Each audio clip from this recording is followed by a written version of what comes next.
Good morning. क्या हाल। Last class में हम लोगों ने टोटल नंबर ऑफ कॉम्बिनेशन किया था, राइट। और टोटल नंबर ऑफ कॉम्बिनेशन में हम लोगों ने कंप्लीट कर लिया था टोटल नंबर ऑफ कॉम्बिनेशन। उसके बाद हम लोग उसके इलस्ट्रेशंस वगैरह पे बात करने वाले थे। हम लोगों ने दोनों ही तरीके देख लिए थे, अगर सारे के सारे जो ऑब्जेक्ट्स हैं टोटल नंबर ऑफ कॉम्बिनेशन में दे आर डिफरेंट, या फिर कुछ अलाइक हैं, कुछ अलाइक है, कुछ और अलाइक हैं, और बाकी सब जो हैं वो कैसे हैं, डिफरेंट। तो वो दोनों केसेस हम लोगों ने डिस्कस कर लिया था, फॉर्मूले भी डेवलप कर लिए थे। बाकी आप अगर उसको सही तरीके से समझ गए हो तो अच्छी बात है, और नहीं तो कोशिश ज़रूर कर लीजिएगा, ठीक है।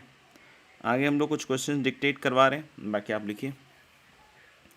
Out of three different maths book,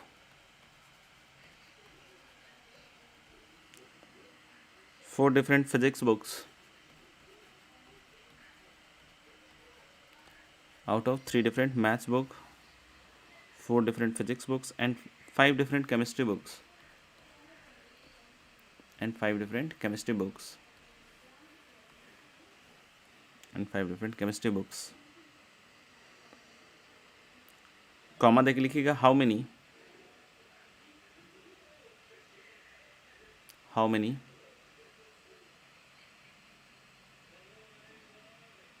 different selections, how many different selections can be made, how many different selections can be made, so that each selection, how many different selections can be made so that each selection consists of, how many different selections can be made so that each selection consists of, पहला है exactly one book on each subject, पहला है exactly one book on each subject, दूसरा है पहला exactly one book on each subject, दूसरा है at least one book on each subject, दूसरा है at least one book on each subject, तीसरा है टेकिंग एटलीस्ट वन बुक, तीसरा है टेकिंग एटलीस्ट वन बुक।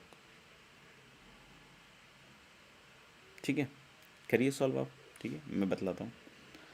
तो हम लोग की 3 डिफरेंट मैथ्स हैं, 4 डिफरेंट फिजिक्स और 5 डिफरेंट केमिस्ट्री हैं बुक्स, और बोला कि कितने सिलेक्शंस हम लोग कर सकते हैं such that each selection consist of exactly one book on each way, मतलब ऐसा टोटल सिलेक्शन बताइए जिसमें हर एक में एग्जैक्टली वन बुक हो। तो हम लोग की 3 है तो 3C1 into 4C1 into 5C1, 3C1 into 4C1 into 5C1, ठीक है। तो this is the answer for the first part की exactly one book on each subject. दूसरा है, ठीक है, at least one book on each subject, मतलब हर एक में कम से कम एक चाहिए। तो इसमें कम से कम एक तो बतलाया था, एटलीस्ट वन वाला फंडा लगाएंगे तो 2³ - 1, यही तो होता है ना। हर एक से कम एक चाहिए तो क्या बोलेंगे, 3C1 + 3C2 + 3C3, that is this much. ऐसे ही कम से कम एक फिजिक्स बुक भी चाहिए, और कम से कम एक केमिस्ट्री बुक भी चाहिए। तीसरा बोल रहा है टेकिंग एटलीस्ट वन बुक, मतलब कोई एक, कम से कम कोई एक बुक हो, या तो मैथ्स की भी हो जाए या फिजिक्स की या केमिस्ट्री की। इसमें नहीं है, इसमें कम से कम एक मैथ्स, एक फिजिक्स, एक केमिस्ट्री है।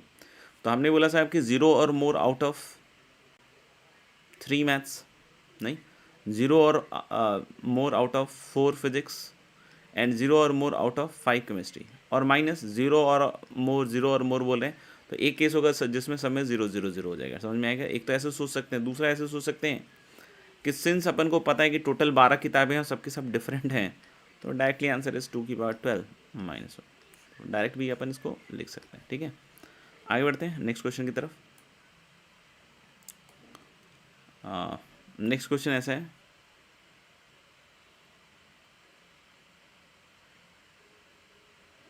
Out of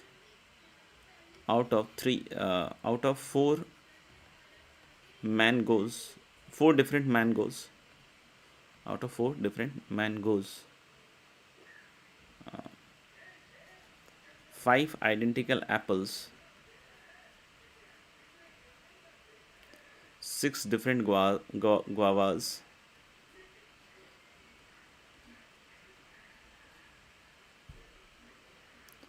out of 4 different mangoes, 5 identical apples, 6 different guavas, 7 identical watermelons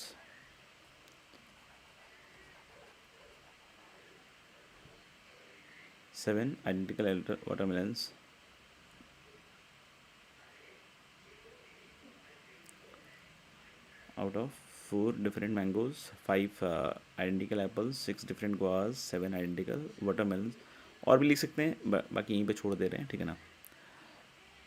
find the number of ways या find the number of selections so that each selection contains at least one mangoes.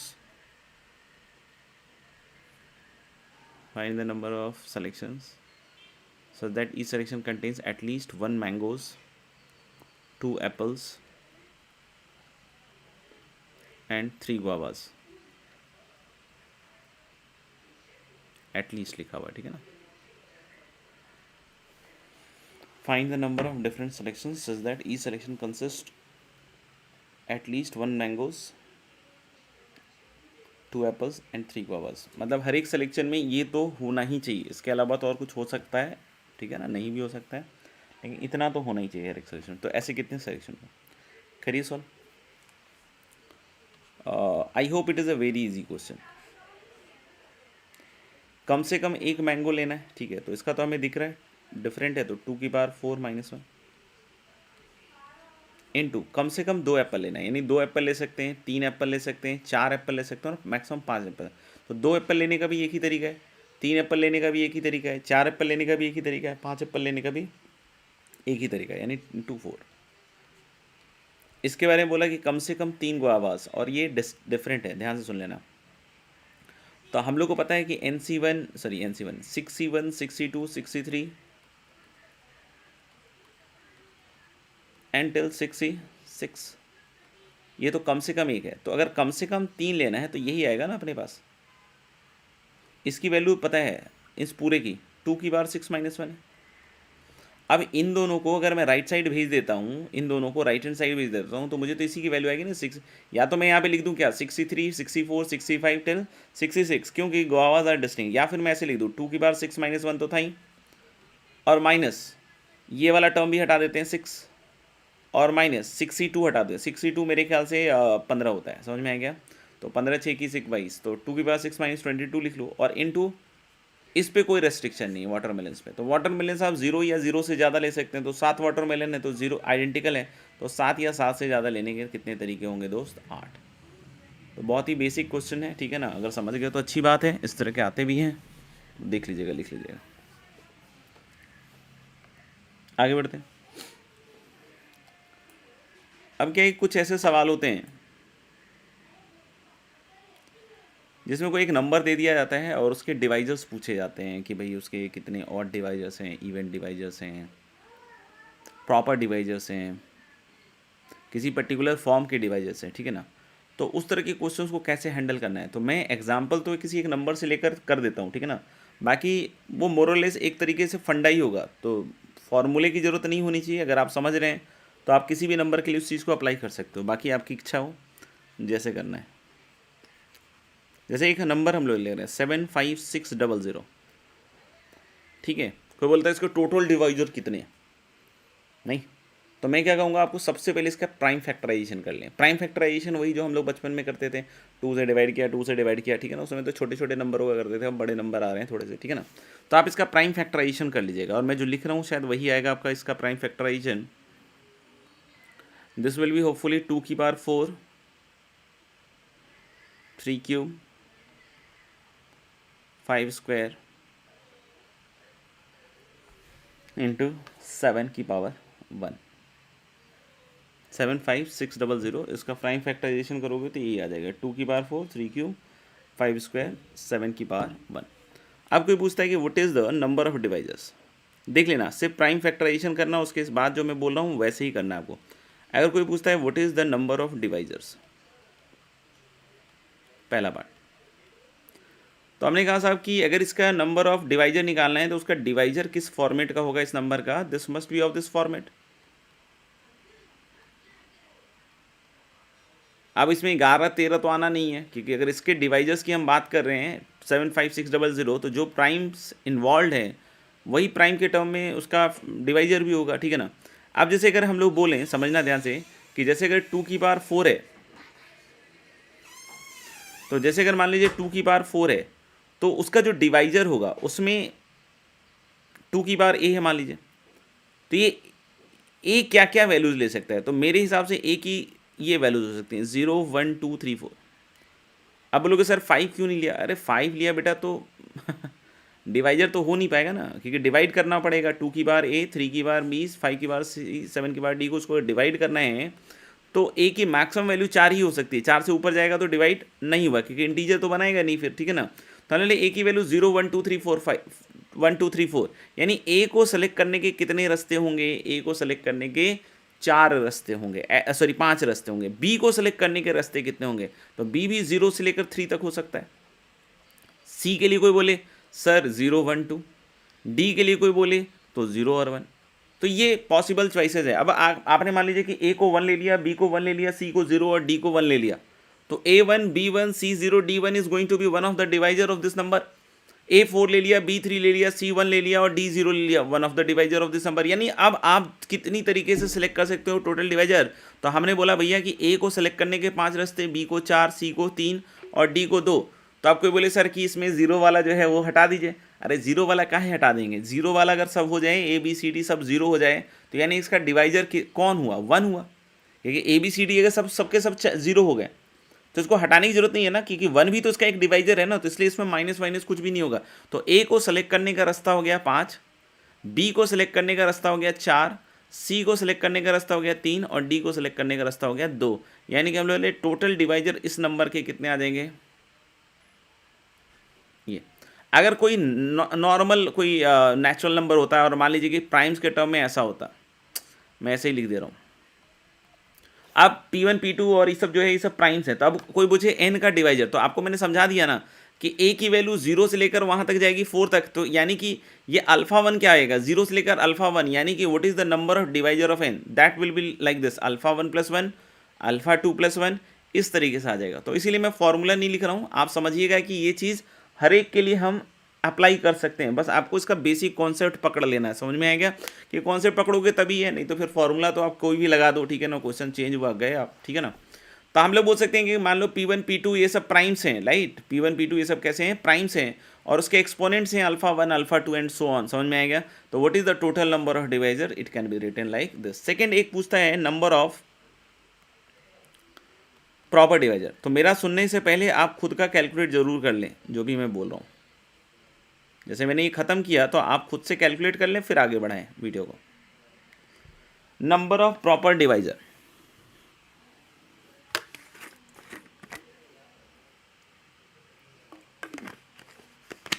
Number of proper divisor में ध्यान रखें कि हम 2 हटा देते हैं, 2 को प्रॉपर डिवाइजर नहीं मानते, एक तो 1 और दूसरा द नंबर इटसेल्फ। यानी कि टोटल डिवाइजर -2 करना है, टोटल डिवाइजर निकालना सिखा दिया गया नहीं। तो हालांकि हम किसी नॉर्मल इसके अलावा भी कोई प्रॉब्लम को फेस कर रहे होंगे तो यही करना पड़ेगा, उसके पहले टोटल डिवाइजर निकालेंगे। अब ऐसा नहीं कि हर बार 120 ही आएंगे, इट डिपेंड्स अपॉन नंबर, सोचिएगा क्यों। तो हम लोग this for our case this is going to be 118। तीसरा है नंबर ऑफ ऑड डिवाइजर। तो भाई अगर कोई पूछता है number of odd divisor, odd divisor में क्या 2 होगा क्या, ना ना ना, यानी a की वैल्यू इस केस में थोड़ी सी बदलेगी। क्या बदलेगी a की वैल्यू, ऑड डिवाइजर में a 1 2 3 4 नहीं हो सकता, क्योंकि जैसे ही आपने a को 1 2 3 4 लिया,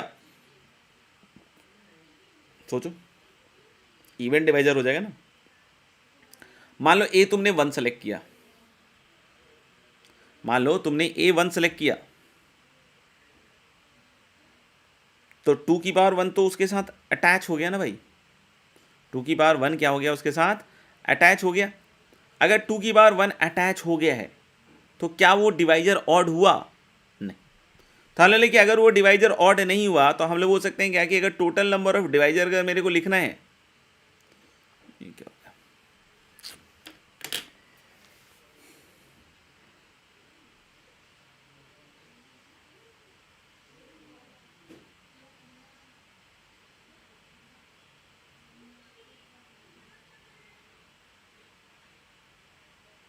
तो हम लोग क्या कि अगर हमें total number of odd divisor लिखना है तो हम लोग बोले ए को सेलेक्ट करने का तरीका एक ही होगा। अगर ऑड डिवाइजर लिखना है तो A has to be permanently zero. If A is permanently zero my dear friends, तो what is the number of ways of selecting A? There is only one way in which we are selecting A. Then is there any restriction on B? No restriction on B. B can be selected in 4 ways: C, 3, D, 2. तो this is going to be the answer. ये आप समझ रहे हो ना कि सिर्फ इसी प्रॉब्लम में नहीं है, आप ऐसे कोई भी नंबर का ऑड डिवाइजर निकालोगे तो यही टेक्निक आपको अप्लाई करनी पड़ेगी। समझ में आया? ए की वैल्यू 0 ही होनी पड़ेगी। नेक्स्ट हम लोग फोर्थ पॉइंट पे चल रहे हैं दोस्त। फोर्थ में क्या कह रहे हैं कि total number of event divisors. अब एक तो तरीका हो सकता है इवेंट डिवाइजर का निकालने का कि टोटल में से ऑड डिवाइजर्स घटा दें। टोटल में से ऑड डिवाइजर्स क्या करते हैं? घटा दें। लेकिन हम लोग बोला कि टोटल में से ऑड डिवाइजर घटा के निकाल तो लेंगे, कोई दिक्कत नहीं है, 120 में से 24। लेकिन क्या हम डायरेक्टली निकाल सकते हैं? आंसर इज यस, डायरेक्टली भी निकाल सकते हैं। क्योंकि अब हम लोग बोल रहे हैं ए के सिलेक्शन के लिए तो 1 2 3 4 हो सकता है। ए 1 होगा तब भी इवेंट डिवाइजर आएगा, क्योंकि 2 रहेगा ए तो भी event divisor 3, event divisor 4, event divisor. तो हमने कि अब ए को सेलेक्ट करने के रास्ते हो गए 4 और बाकियों पे कोई रिस्ट्रिक्शन नहीं है। समझ में आ रहा है? तो हम लोग बोल सकते हैं कि जो नंबर ऑफ इवेंट डिवाइजर होंगे 96, चाहे तो टोटल में से घटा के भी इसको निकाल सकते हैं, बाकी डायरेक्ट भी कैलकुलेट कर सकते हैं। नंबर ऑफ डिवाइजर्स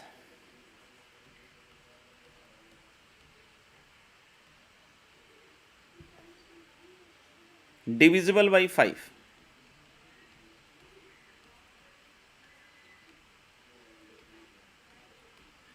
अब सुनिएगा, हम लोगों ने ऐसे डिवाइजर निकालने हैं कि जो 5 से डिविजिबल हो। तो 5 से डिविजिबल तभी होंगे ना, ऐसे डिवाइजर्स जो 5 से डिविजिबल है, मतलब हमें इसके डिवाइजर्स बतलाने हैं और वो 5 से डिविजिबल होने चाहिए। तो उसमें 5 होना चाहिए तभी तो डिवाइड होगा ना वो 5 से। तो यानी कि 5 की कम से कम तो एक पावर आनी पड़ेगी। मतलब सी की वैल्यू सिर्फ आप दो ही तरीके से लेकर सकते हैं, या तो एक 5 लेंगे डिवाइजर में या फिर 2 5 लेंगे, तो हम लोग बोलेंगे तभी डिवाइजिबल बाय 5 होगा। तो क्या ए पे रेस्ट्रिक्शंस है? No. A can be selected in 5 ways. B पे कोई रेस्ट्रिक्शन है? नो। सी पे रेस्ट्रिक्शन है? Yes. C can not be 0 now, क्यों? क्योंकि फिर वो 5 से डिविजिबल नहीं होगा। तो यानी सी के लिए 2 तरीका और डी के लिए भी 2 तरीका। तो this is going to be total 80 divisors. आपको बोले कि sir number of divisors divisible by 10, तो डिविजिबल बाई 10 के लिए क्या करें सर? तो ऑब्वियस बात है डिविजिबल बाई 10 के लिए हम लोग को एक 5 चाहिए होगा, एक 2 चाहिए होगा, तभी तो 10 से डिविजिबल होगा। तो यानी हम लोग बोलेंगे क्या कि अगर एक 5 एक 2 चाहिए तो ए की वैल्यू 0 नहीं हो सकती और सी की वैल्यू भी 0 नहीं हो सकती। ध्यान सुनिएगा क्योंकि मैं सब बातें खुद ही बतला रहा हूँ लॉजिक से। तो 4 इंटू 3 इंटू 2, सॉरी 4 इंटू 3 क्यों?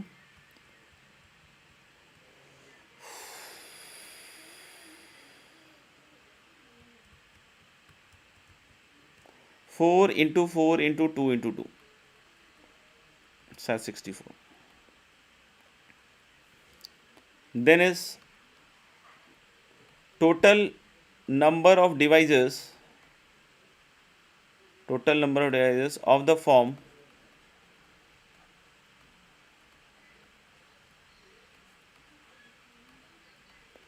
4n plus 2,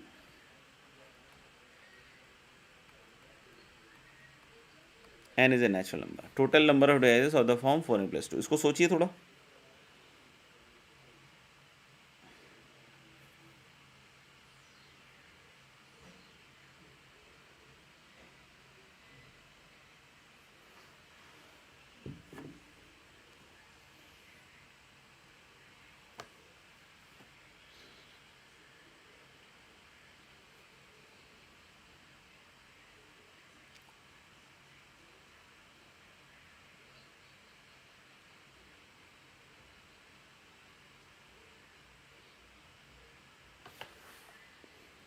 ठीक है, सुना, सोचा।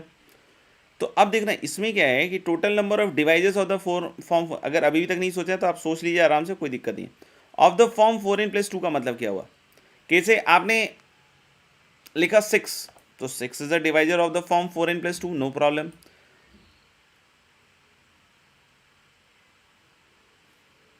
10 10 is also a divisor of the form 4n+2। 4n+2 को थोड़ा सा अगर क्लोजली पोस्टमार्टम करो ना 4n+2 का, तो this is basically 2 into 2n+1। अब 2n+1 तो दोस्त ऑड ही रहेगा ना, 2n+1 तो जिंदगी भर ऑड रहना है n की किसी भी नेचुरल नंबर वैल्यू के लिए, और मल्टीप्लाइड बाई हमेशा एक 2 होगा। तो अगर मल्टीप्लाइड बाई हमेशा एक 2 है तो जितने भी 4n+2 टाइप के नंबर होंगे उसमें 2 कितनी बार आएगा, 2 कितनी बार आएगा, तो 2 एग्जैक्टली एक बार आएगा, एग्जैक्टली एक बार आएगा। इस पॉइंट को समझिए, 2 एग्जैक्टली एक बार आएगा। 2 एग्जैक्टली एक बार आएगा मतलब ए फिक्स हो गया फिर से कि ए अब सिर्फ और सिर्फ 1 हो सकता है, क्योंकि 2 एग्जैक्टली 1 मतलब ए को लेने के तरीके हो गए 1 इंटू। ए को लेने का बस एक ही तरीका है, क्या, कि ए इज 1, क्योंकि एग्जैक्टली 1 2 चाहिए। अब बी के लिए कितने रास्ते हैं भैया, 4, सी के लिए 3 और डी के लिए 2, बट -1। अब बोलोगे सर ये इस बार, बाकी गलत कर दिया होगा तो अच्छी बात है, बहुत बढ़िया बात है। -1 क्योंकि आपने अभी बी सी और डी, सॉरी ए को तो 1 ले लिया आपने परमानेंटली, तो 2 की पावर 1 चमक रहा होगा। और मान लीजिए कि आपने बी को 4, सी को ये 3 और डी को ये लिया है, तो आपने सबको मान लीजिए 0 ले लिया। सोचिए, सोचने वाली चीजें हैं सब। तो एक्चुअली आपका डिवाइजर क्या है, 2। जो लो, क्योंकि n इस बार नेचुरल लिख दिया है, ठीक है, तो n की लोएस्ट वैल्यू 1 हो सकती है, यानी कि जो सबसे छोटा डिवाइजर इस फॉर्म का आपको मिलना है वो 6 मिलना है, और जबकि आपने इसमें इस 24 में 2 भी काउंट कर रखा है। हाँ, अगर यहाँ n belongs to natural number की जगह n belongs to whole number होता, तब तो आपका आंसर 24 सही हो जाएगा, क्योंकि n belongs to whole number होगा तो 4n+2 में पहली वैल्यू n की क्या आ जाएगी, 0। तो 2 will be a divisor of this form 4n+2, but right now 2 can not be taken as a divisor. क्यों नहीं ले सकते हैं 2 को एज ए डिवाइजर, क्योंकि n नेचुरल दिया हुआ है, तो n की लोएस्ट वैल्यू 1 से चालू होगी, इसलिए हम लोग बोल सकते हैं कि the correct answer is going to be 23। ठीक है, आगे बढ़ते हैं। Total number of divisors of the form 4n+1, n is again natural. Whole number रहता तो आंसर 24 ही होता, बट अभी आंसर क्या होएगा, 23। सोचिए इसको भी, ये थोड़ा सा इंटरेस्टिंग है, थोड़ा समय ले लीजिएगा, फिर भी नहीं आए तो देख लीजिए।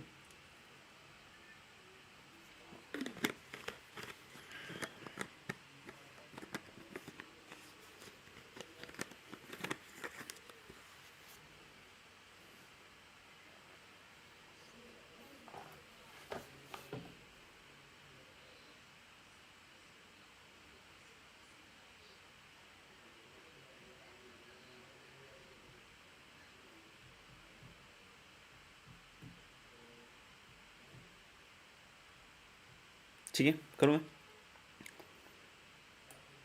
अब इस तरह के सवाल हालांकि आते नहीं हैं, बट कुछ बच्चों को अच्छा लगता होगा करने में, और थोड़ा सा आते नहीं मतलब आ भी सकते हैं। 4n+1 टाइप, मतलब सॉरी 4n+2 टाइप का तो जेई शायद पूछ भी चुका है, मुझे जहाँ तक याद है। 4n+1 का भी नहीं है, लेकिन मैंने ये नहीं कहा कि आते नहीं है, कहने का मतलब ये है कि अभी तक नहीं आया है, ठीक है ना, आने के लिए आ सकता है, लेकिन हालांकि थोड़ा बहुत नंबर थ्योरी इसमें आता है, मतलब थोड़ा सा ही आता है, ऐसा कुछ खास नहीं है, बट ठीक है। 4n+1 टाइप के हमें बतलाने हैं कि इसके कितने ऐसे डिवाइजर होंगे। तो पहले थोड़ा सा समझते हैं कि क्या है नंबर फॉर्मेशन के बारे में। जैसे अगर मान लीजिए कि दो 4n+1 टाइप के नंबर मल्टीप्लाई होंगे ना, तो always you will get a number of the form 4n+1। अब कोई पूछ सकता है कि सर ये क्या बात कर दी आपने। आप देखो ना, जब इसको मल्टीप्लाई करोगे तो 16n1n2 that is of 4n type, 4n1 4n2 और +1 बचेगा, तो यानी कि वो भी तो 4k+1 टाइप में एक्सप्रेसिबल है, ठीक है ना। तो अगर एक 4n+1 नंबर वाले को, टाइप वाले नंबर को अगर एक 4n+1 नंबर वाले से मल्टीप्लाई करें तो 4n+1 टाइप का ही नंबर मिलेगा। 4n+1 टाइप का नंबर मतलब समझ में आता है ना, 4 से डिवाइड करने पे रिमाइंडर 1, 4 से डिवाइड करने पे रिमाइंडर 1। लेकिन मान लीजिए कि अगर आपने एक 4n+3 वाले नंबर को एक 4n+1 वाले नंबर से मल्टीप्लाई किया, तो now you will get a number of the form 4n+3। 4n+3 type, जैसे अगर कोई भी नंबर को 4 से डिवाइड करो तो 4 कैटेगरी में बांट सकते हो, या तो 4 से कंप्लीटली डिविजिबल होगा, या रिमाइंडर 1 देगा, रिमाइंडर 2 देगा, या रिमाइंडर 3 देगा, आपको बोले रिमाइंडर 4 देगा तो भैया वो फिर 4n टाइप में ही चला जाएगा। समझ में आ रहा है क्या? तो 4n+2 तो बहुत ईजी निकला, क्योंकि 2 निकालते ही वो मामला सेटल हो गया। लेकिन 4n+1 इतना ईजी नहीं है और टफ भी नहीं है, अगर हम समझने की कोशिश करें तो आ जाए। पहले तो ये फील कीजिए कि दो 4n+1 टाइप के नंबर को मल्टीप्लाई करेंगे तो will get a number of the form 4n+1। इस तरीके से अगर एक 4n+3 एक 4n+1 से मल्टीप्लाई करें तो 4n+3 टाइप का नंबर मिलेगा, मतलब डिविजल वाई डिवाइड करोगे 4 से तो 3 आएगा। अगर दो 4n+3 टाइप के नंबर को मल्टीप्लाई करें क्या मिलेगा? तो इसमें इंटरेस्टिंग कि ये 4n+1 टाइप का नंबर मिलेगा। सोचो, क्योंकि यहाँ देखो इन दोनों के प्रोडक्ट में क्या आ जाएगा भैया, 16n1n2, तो ये तो 4n टाइप का ही हो गया। 4n1 और 3 तो 12n1 और 12n2, तो ये सब 4n टाइप का ही, 4 से डिविजल। और इधर आएगा 9 में से 8 निकाल लो, 4 से डिविजल है तो +1 ही तो छोड़ेगा। यानी कि मेरे को बहुत इंटरेस्टिंगली क्लियर हो गया कि दो 4n+1 टाइप के नंबर को मल्टीप्लाई करने के बाद एक नंबर मिलता है जिसका फॉर्म 4n+1 होता है। एक 4n+1 एक 4n+3 मिलके क्या बनाता है, 4n+3। और दो 4n+3 टाइप के नंबर जब मल्टीप्लाई होते हैं तो क्या मिलता है, 4n+1। यही चीज़ वहाँ बताइए। अगर नहीं समझ में आया पेन चला लीजिए, ठीक है ना। बाकी कंप्लेन तो जिंदगी भर करते रहिए, उसका क्या है। तो अब यहाँ से अपन आगे बढ़ते हैं। यहाँ से अब क्या करें हम कि देखो भाई, अगर 4n+1 टाइप के जो नंबर हैं अगर वो चाहिए, ठीक है, अगर 4n+1 टाइप के नंबर चाहिए अपन को divisor of this form 4n+1, तो माय पॉइंट इज कि क्या 2 की पावर 4 का हेल्प ले सकते हैं क्या?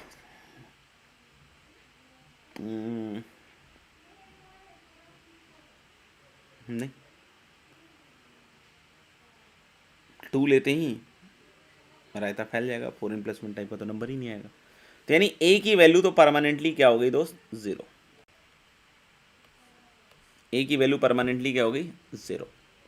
अब जैसे देखना b के बारे में अगर बात करें तो मान लो 3 की बार 0 की बात करें या 3 की बार 3 की बात करें तो इसको 4 से डिवाइड करोगे तो रिमाइंडर विल बी 1। और ऐसे ही अगर आप 3 स्क्वायर की बात करोगे, नहीं 3 की बार 3 नहीं, 3 की बार 2,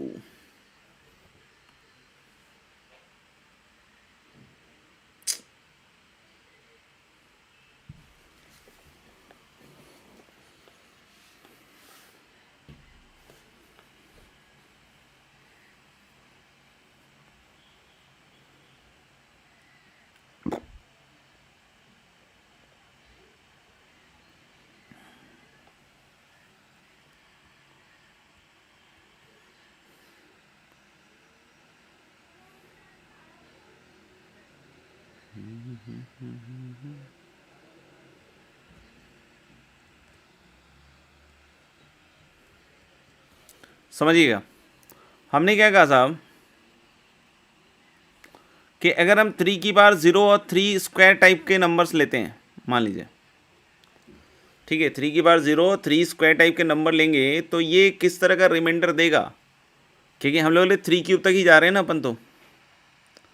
तो 3 की बार 0 3 की स्क्वायर तो रिमाइंडर 1 टाइप का नंबर मिलेगा। अगर कोई पूछे 3 की बार 1 और 3 क्यूब लो तो आप देख सकते हो रिमाइंडर क्या आएगा, 3। इसको प्रूव भी किया जा सकता है कि जो भी इवन पावर हैं 3 के वो सब 4 से डिवाइड करने पर रिमाइंडर 1 देंगे, नहीं, और जो भी ऑड पावर हैं वो कितना देंगे, 3, ठीक है ना। तो ये कोई खास चीज़ नहीं है, मतलब इसको 4 के फॉर्मेट में लिख के किया जा सकता है। अभी हम उस पर फोकस नहीं कर रहे हैं, आप तो बस ये देखिए 3 के जो भी इवन पावर होंगे 4 से डिवाइड करने पे रिमाइंडर 1 देंगे, और 3 के जितने ऑड पावर होंगे वो सब डिवाइड करने पे रिमाइंडर क्या देने वाले हैं, 3।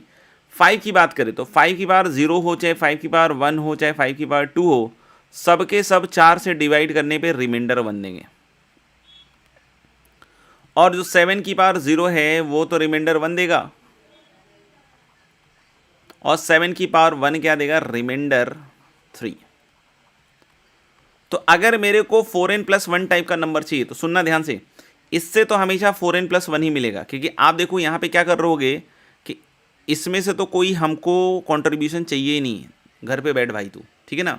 हाँ ले इसके कंट्रीब्यूशन लेंगे, इसके कंट्रीब्यूशन लेंगे, इसके कंट्रीब्यूशन लेंगे, यानी 3 का कोई एक्सपोनेंट, 5 के कोई एक्सपोनेंट से और 7 के एक्सपोनेंट से मल्टीप्लाई करके हम 4n+1 टाइप के नंबर बना रहे होंगे, ठीक है ना।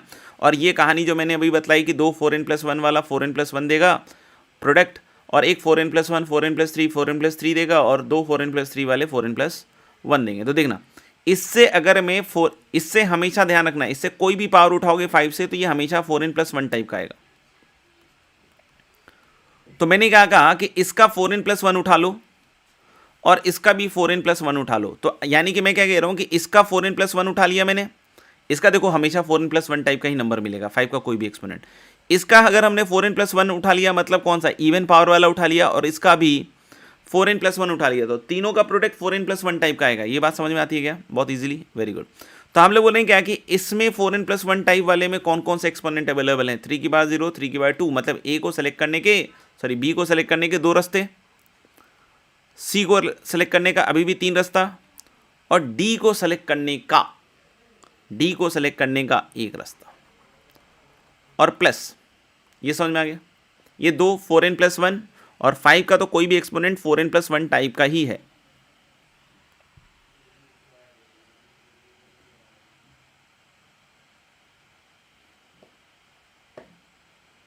समझ में आ गया ना? ये थोड़ा सा वेट कर लो। दूसरा मैं इसे बोल देता हूं, इसका 4n+1 ही ले लो, जैसे ही बोले भाग गया। इसका 4n+1 ही ले लो, इसका 4n+1 ही ले लो, लेकिन इसका और इसका क्या ले लो, 4n+3, क्योंकि इन दोनों का 4n+3 प्रोडक्ट होकर 4n+1 बनाएगा, और इसके साथ ये भी क्या बनाएगा, 4n+1।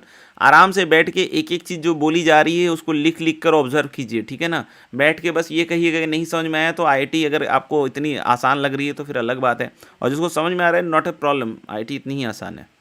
अच्छा, तो हम लोग क्या कि रिमाइंडर अगर 3 वाला है, समझ में आ गया, तो 4n+3 वाले उठा लो। तो 4n+3 वाले इधर भी 2 और इधर 1, और इसका 4n+1, तो ये 3, ये टोटल हो गया 12। लेकिन लफड़ा इसमें बस एक ही चीज़ का है कि n नेचुरल है, तो यानी कि लोएस्ट वैल्यू तो 5 आएगी, यानी कि अगर कहीं 1 वाला हमने ले रखा है तो वो हटाना पड़ेगा। तो जैसे मान लीजिए कि इसका हमने 5 की पावर 0 लिया होगा, इसका 3 की पावर 0 लिया होगा, इसका 7 की पावर 0, तो एक केस तो आया होगा जिसमें 1 बना होगा, तो माइनस अपन को फाइनली 1 करना पड़ेगा, यानी कि करेक्ट आंसर इसका क्या आएगा, 11।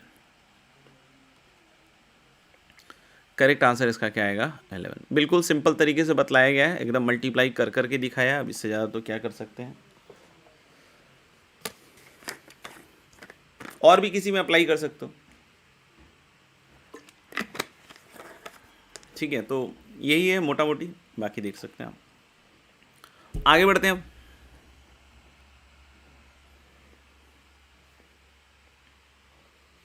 फिर एक तो ऐसे नंबर ऑफ डिवाइजर वाला आता है, फिर एक आता है सम ऑफ डिवाइजर्स। क्या निकालने के लिए आता है, सम ऑफ डिवाइजर्स। तो हो सकता है सम ऑफ ऑल द डिवाइजर्स पूछ दे, या सम ऑफ ऑड डिवाइजर्स पूछ दे, या सम ऑफ प्रॉपर डिवाइजर्स पूछ दे।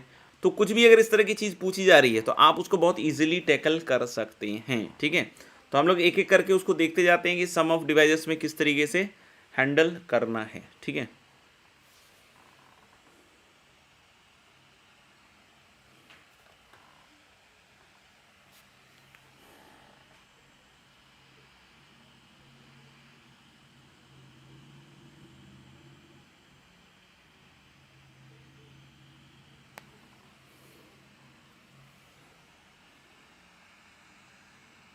देखिएगा ध्यान से, इसको मैं ऊपर की साइड लिख रहा हूँ। अब जैसे सम ऑफ डिवाइजर्स की अगर हम बात करें तो हमारे पास टोटल 120 डिवाइजर्स हैं, दिख रहा है। तो हम क्या करने वाले हैं, ये सारे के सारे 120 डिवाइजर्स लिखकर जोड़ देने वाले हैं। बहुत सिंपल है जोड़ना, ठीक है ना। आप बोलोगे सब लिख सकते हैं क्या, लिखते हैं ना।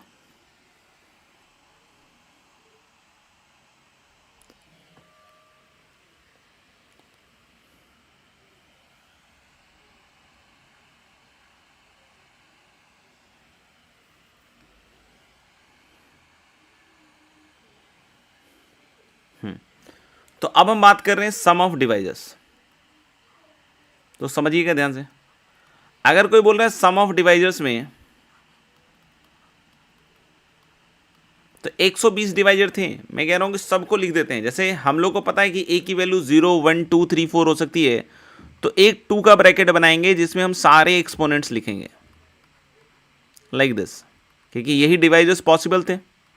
या तो हर एक डिवाइजर में 2 की पावर 0 होता है, या 2 की पावर 1 होता है, या डिवाइजर्स में 2 स्क्वायर 2 क्यूब 2 की पावर 4। ऐसे ही 3 वाले भी लिख लो, और ये हर एक केस में हर एक नंबर के लिए आप लगा के खुद से देख सकते हो। ऐसे ही हम लोग बोल रहे हैं 5 वाला भी देख लो, और फिर ऐसे ही हम लोग बोल रहे हैं क्या कि 7 वाला भी देख लेते हैं। नीचे आ भाई, और फिर ऐसे ही हम लोग बोले 7 वाला भी देख लेते हैं। देखो अब ये सारे के सारे 120 डिवाइजर्स इसमें आ चुके हैं। बोलोगे सर कैसे आ गए 120 डिवाइजर, दिख नहीं रहा है। सुनना ध्यान से, ये टोटल 5 का ब्रैकेट है, इस टर्म बाई टर्म लिख रहे हैं, समझ में आ गया। और ये 5 का ब्रैकेट 4 के ब्रैकेट से मल्टीप्लाई करेगा, तो हर एक टर्म हर एक से अगर मल्टीप्लाई होगा तो 20 टर्म्स बनाएगा। जोड़ के मत लिखो, आप तो पहले प्रोडक्ट लिखो। जैसे इसका पहला टर्म इसके ब्रैकेट में जितने भी टर्म है चारों से मल्टीप्लाई होकर एक एक टर्म बनाएगा, तो इसके कोरस्पॉन्डिंग 4 टर्म प्रोडक्ट में आएंगे, फिर इसके कोरस्पॉन्डिंग 4, तो यानी कि टोटल अगर ये इसमें 5 है ब्रैकेट में, इसमें 4, तो टोटल कितने टर्म बिच जाएंगे 20। और 20 का जब इस 3 के साथ ब्रैकेट मल्टीप्लाई होगा तो 60, और 60 का जब इसके साथ मल्टीप्लाई होगा 120। ये वही 120 डिवाइजर होंगे। बोलोगे सर कोई डिवाइजर दिखाओ करके, तो भाई देखो ना, 2 की पावर 1 अगर मान लो 3 की पावर 0 से मल्टीप्लाई हुआ, वो 5 स्क्वायर से मल्टीप्लाई हुआ, और 7 की पावर 1, तो यही तो एक डिवाइजर बना होगा उस 120 में से। तो आप जो भी 120 डिवाइजर सोचते हो सब इसमें मिल जाएगा, ठीक है। अब इसको सम करना कोई खास नहीं है। अब ये नहीं कि मल्टीप्लाई करने लग गए थे सर हम, तो सिंपल जीपी के हिसाब से सब जुड़ जाएगा। और यही चीज़ आपको बार बार करनी पड़ेगी। अगर कोई बोलता है कि सम ऑफ प्रॉपर डिवाइजर्स, तो अब मैं सिर्फ बोल दे रहा हूँ, अगर आपको लिखने की इच्छा हो तो लिख रहे हैं। तो सम ऑफ प्रॉपर डिवाइजर में कुछ नहीं है, ये जो सम आया है उसमें से 2 नंबर्स हटा देंगे। कौन कौन से नंबर हटाएंगे, मतलब उनका सम हटाएंगे। एक तो 1 और दूसरा कौन 75600, ठीक है। तो ये जो भी सम आ गया उसमें से वो हटा देंगे। कोई भी जो सम ऑफ ऑड डिवाइजर्स अब, तो ऐसे ही करना है। जैसे अभी थोड़ी देर पहले हम डिवाइजर बना रहे थे ना, वैसे ही अपन को यहाँ भी करना है। तो अगर कोई पूछे कि सम ऑफ ऑड डिवाइजर साहब, तो मतलब बहुत सिंपल है। सम ऑफ ऑड डिवाइजर के लिए पहले ब्रैकेट में सिर्फ 2 की पावर 0 आएगा, और इधर की साइड वही सब आएंगे जो आ रहे थे।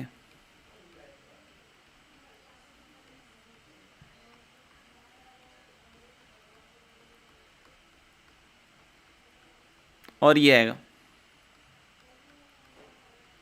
अब इसको फिर से आपको लिखना है, वही 3 की बार 4 - 1 अपॉन 3 - 1, ऐसे ऐसे करके। ठीक, अब कोई पूछे सम ऑफ इवन डिवाइजर, अब मैं लिख नहीं रहा हूँ, आप देख लीजिए।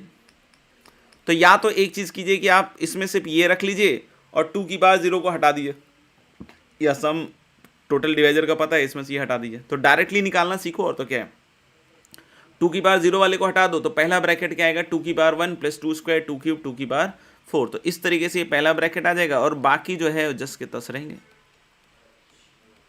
सही है। अगर कोई पूछे नहीं sir sum of divisors of the form हम लोग को जैसे 4n + 2 वाला करना है, तो जैसा मैंने वहाँ भी बतलाया वैसा ही कि इसमें से सिर्फ एक ही आएगा 2 की पावर 1, और फिर क्या आएगा 4n + 2 वाला, फिर तो बाकी सब वैसे ही आएंगे। बस इसमें एक चीज़ हटाना पड़ेगा, एक नंबर सम का, कि जब 2 की बार 1 3 की बार 0 से और 5 की बार 0 से और 7 की बार 0 से मल्टीप्लाई होगा, यानी कि 2 जो वो है वो हटाना पड़ेगा। क्यों 2 हटाया बोलो। अब कोई बोलो कि सर 1 ही तो हटाना था ना, 1 नहीं हटाना था ना बेटा, 2 हटाना था, क्योंकि इसमें सम की बात कर रहे हैं ना। तो सम में तो वो नंबर एज ए 2 जुड़ा होगा ना, तो 2 ही हटाओगे आप, ठीक है। ऐसे ही 4n + 1 में जो मैंने बोला था कि इधर वाला तो पूरा साफ हो जाएगा, सिर्फ 2 की बार 0 रहेगा अगर 4n + 1 वाले में चाहिए। इसमें फिर 3 की बार 0 3 की बार 2, फिर ये तीनों ब्रैकेट, और फिर एक बार 7 की बार 0 वाला, फिर एक बार क्या होगा, ये तो 2 की बार 0 ही रखेंगे, फिर इसमें 3 की बार 1 3 क्यूब, जैसे बनाया था बेसिक फॉर्मेशन उसी के हिसाब से बोल रहा हूँ। ये तीनों ब्रैकेट रहेंगे, और इधर 7 की बार 1, और माइनस क्या करना पड़ेगा एक, क्योंकि 4n + 1 n = 0 पे 1 जो दे रहा था उसको हटाना पड़ेगा, ठीक है ना। तो इस तरीके से आप सब निकाल सकते हो। कोई बोले कि सर सम ऑफ डिवाइजर्स और डिविजल बाई 5, तो डिविजल बाई 5 वाले में हम लोग बोल रहे हैं क्या कि सम ऑफ डिवाइजर निकालना थी, 5 की बार 0 वाला हटा दो। तो ऐसे देख लो, जो भी है सब आ जाएंगे, ठीक है ना। तो लिख लीजिएगा, सिंपल लॉजिक है, हर एक नंबर में काम कर सकते हैं, कहीं कोई दिक्कत नहीं।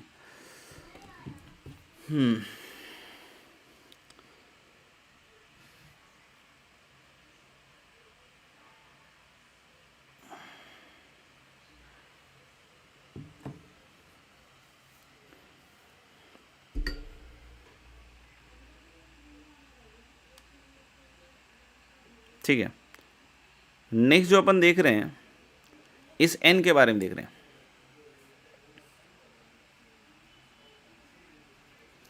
इसमें ऐसा कुछ है कि number of veg, next point लिख लेना, ठीक है ना। मैं यहाँ पे इसलिए दिख रहा हूँ ताकि आपको ये नंबर, या फिर नीचे में नंबर लिख के कर देता हूँ।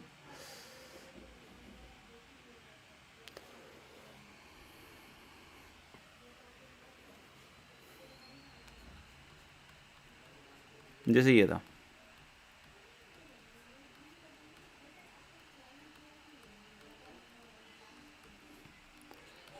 Number of veg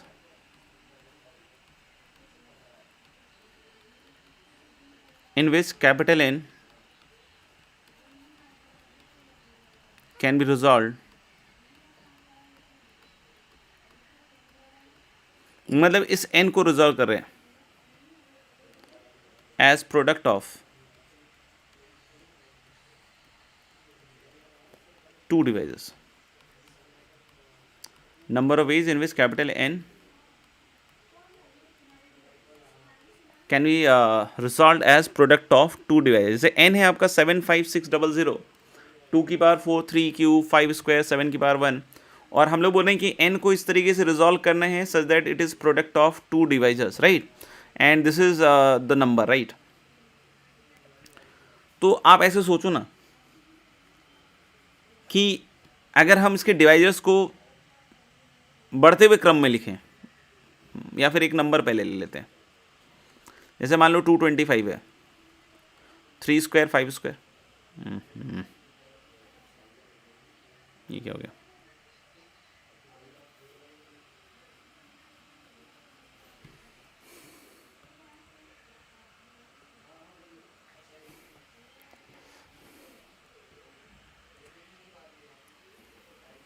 number of ways in which capital N can be resolve as product of two devices. तो इसमें मैंने बोला कि मान लो कि एक नंबर ले लिया मैंने 225 और इसको हमने ब्रेक कर दिया 3 स्क्वायर 5 स्क्वायर में, राइट, ऐसे ही टूटेगा।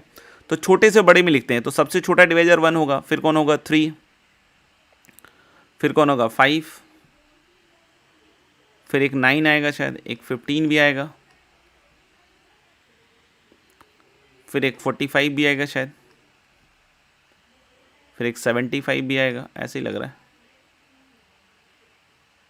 फिर एक 225, कितने हो गए, 9 आने चाहिए ना, 1 2 3 4 5 6 8, एक 25 भी आएगा ना।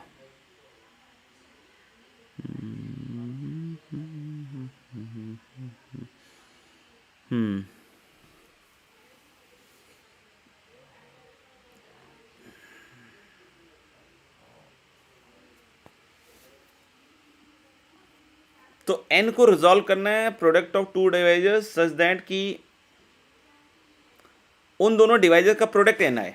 पॉइंट यही है ना कि उन दोनों डिवाइजर का प्रोडक्ट n आए। तो मैं इसको फिर से लिख दे रहा हूँ, जैसे कि 1 है, 3 है, 5 है, 9 है, 15 है,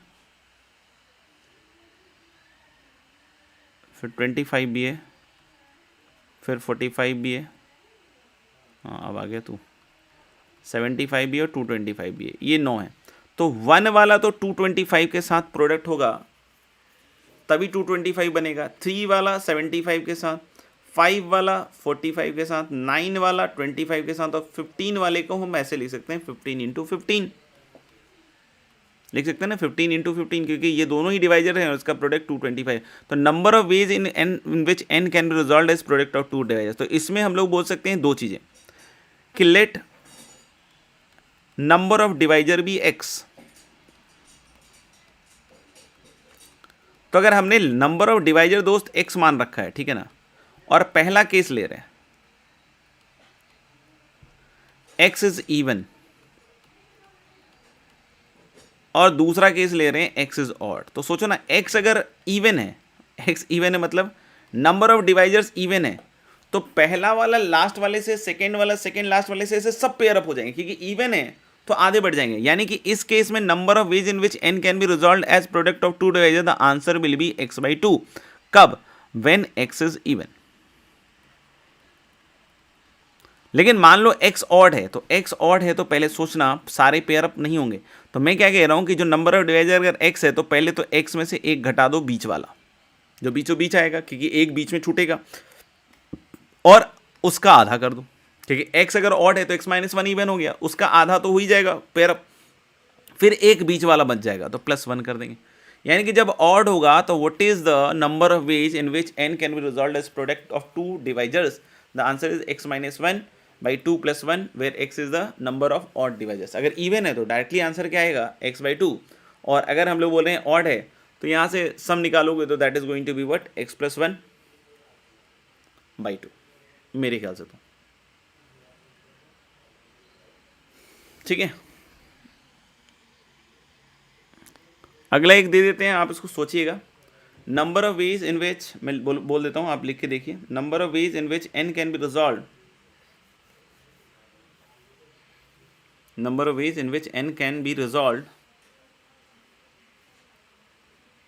number of ways in which n can be resolved as product of two divisors, number of ways in which capital N can be resolved as product of two divisors,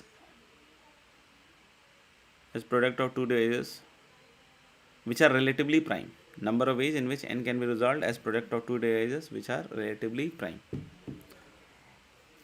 तो कर देता हूं मैं, बाकी आप एक बार सोचिएगा। अब यहां पे भी वही है कि हमें दो डिवाइजर तो लेने हैं।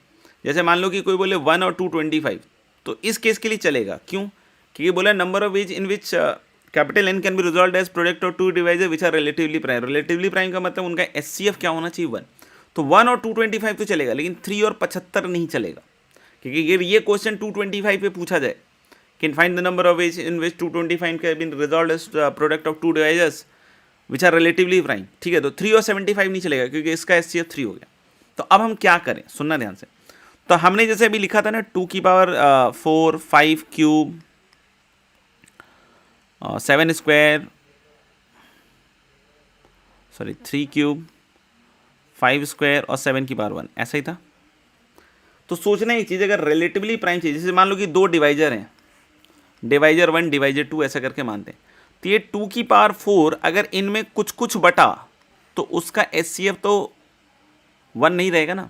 जैसे 2 की पावर 4 पूरा का पूरा अगर मान लीजिए इस डिवाइजर में चला गया तो इसमें कुछ भी नहीं गया, 2 का कोई भी कंपोनेंट नहीं गया, यानी 2 की पावर 0 गया, या फिर कह लो कि 1 ही रह गया, तो SCF हो जाएगा। लेकिन मान लो कि इधर SCF 1 हो जाएगा, लेकिन मान लो इधर भी 2 स्क्वायर गया और इस डिवाइजर में भी 2 स्क्वायर गया, तो SCF तो कितना हो गया, 4 हो गया ना यार, सोचो।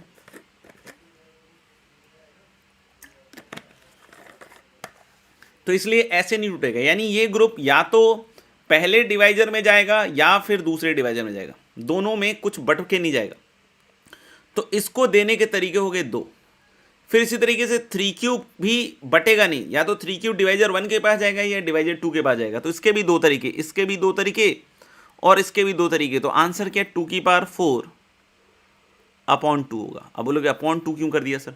अब सुनना, मान लीजिए कि 2 की पावर 4 D1 के पास गया और 3 क्यूब D1 के पास गया और D2 के पास गया 5 स्क्वायर और 7 की पावर 1। एक डिवाइजर के पास ये गया, एक डिवाइजर के पास ये गया, पूरा गया तभी SCF 1 होगा। समझ में आएगा, कुछ बट के गया तो SCF 1 नहीं होगा। लेकिन मान लो कि ऐसा भी तो हो सकता है कि एक में 5 स्क्वायर और 7 की पावर 1 गया डिवाइजर 1 में और फिर इधर गया, तो डिवाइजर 1 और डिवाइजर 2 बोलने से तो कुछ होगा नहीं ना। इसमें अल्टीमेटली तो आपने जो n को तोड़ा है as product of two divisor, वो तो सेम ही हो गया ना कुल मिला के। तो क्योंकि जो पहले डिवीजर में गया था और बाद में सेकंड डिवीजर में गया था, ऐसा हो सकता है जो बाद वाला गया था सेकंड डिवीजर में वो पहले डिवीजर 1 में चला जाए और बचा हुआ जो है वो डिवीजर 2 में चला जाए, यानी वही चीज़ रिपीट हो रही है। यानी कुल मिला के अगर हम लोग बोलें क्या इसका आंसर, कि अगर n numbers are used in the prime factorisation,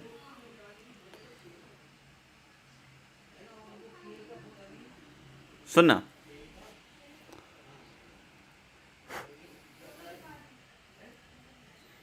if n numbers are used in prime factorization, तो अगर n नंबर प्राइम फैक्टराइजेशन में है तो पहला वाला या तो पहले डिवाइजर में या दूसरे डिवाइजर में, ऐसे कर करके 2 की पावर n होगा और अपॉन क्या कर दोगे 2, यही तो करोगे, सोचो। यानी एक्चुअली क्या होगा, ये 2 की power n minus 1, where small n के बारे में लिख लेना, where small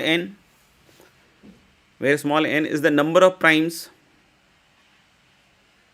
where small n is the number of primes involve in prime factorization of the number। where small n is the number of primes involved in the prime factorization of the number. Simple है. 2 की power n कैसे है, n primes हैं, तो पहला prime का जो भी पावर है, ठीक है ना, वो पावर सहित या तो एक डिवीजन में जाएगा या दूसरे में, दूसरा वाला ऐसे ही तीसरा वाला और nth वाला भी, तो यानी सबके लिए दो दो ऑप्शन है, तो 2 की पावर n अपॉन 2, क्योंकि रिपीटेशन होगा तो दिस विल गिव यू 2 की पावर n माइनस 1. तो this is the whole story of this.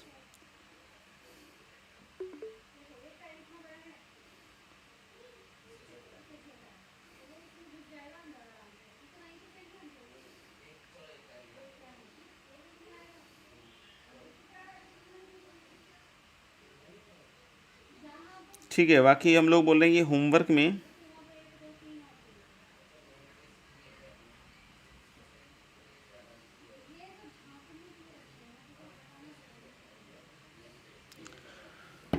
जैसा मेरे को भेजा है बच्चे ने, एक्सरसाइज 1 में 1 से 34, 2 में 1 से 32, एक्सरसाइज 5 हो चुका है, एक्सरसाइज 6 हो चुका है, 1 2 बस हो चुका है मतलब.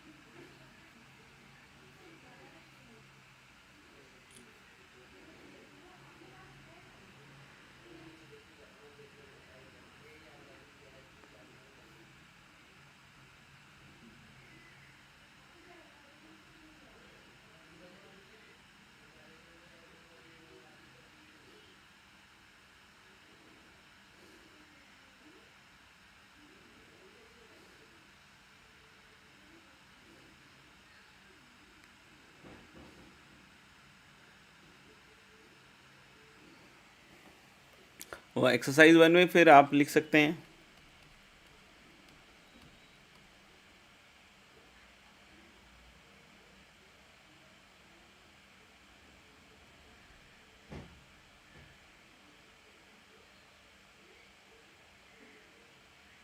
थर्टी फाइव से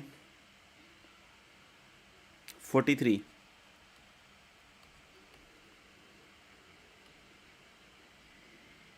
then 45,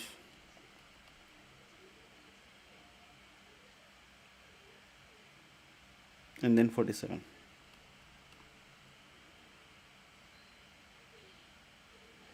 and then 48,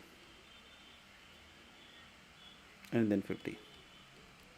ये तो एक्सरसाइज 1 में हो गया. एक्सरसाइज 2 में जैसा कि मेरे को लिखा हुआ मिला है, शायद 1 2 32 लिखा हुआ है.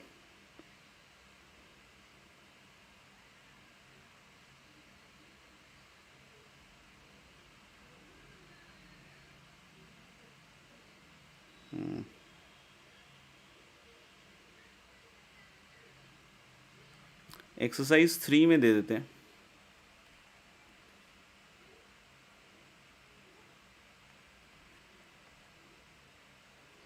वन थ्री, पता नहीं, मैं ऐसे ही दे रहा हूँ, कुछ अगर गड़बड़ हो तो देख लीजिएगा, हटा दीजिएगा, हो सकता हो कुछ ऐसे हो जो आगे क्या दें.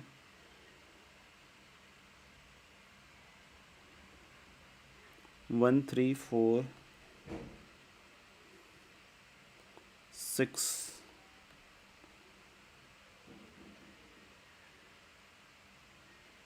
9 10 11 12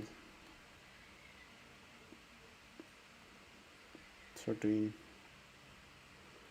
14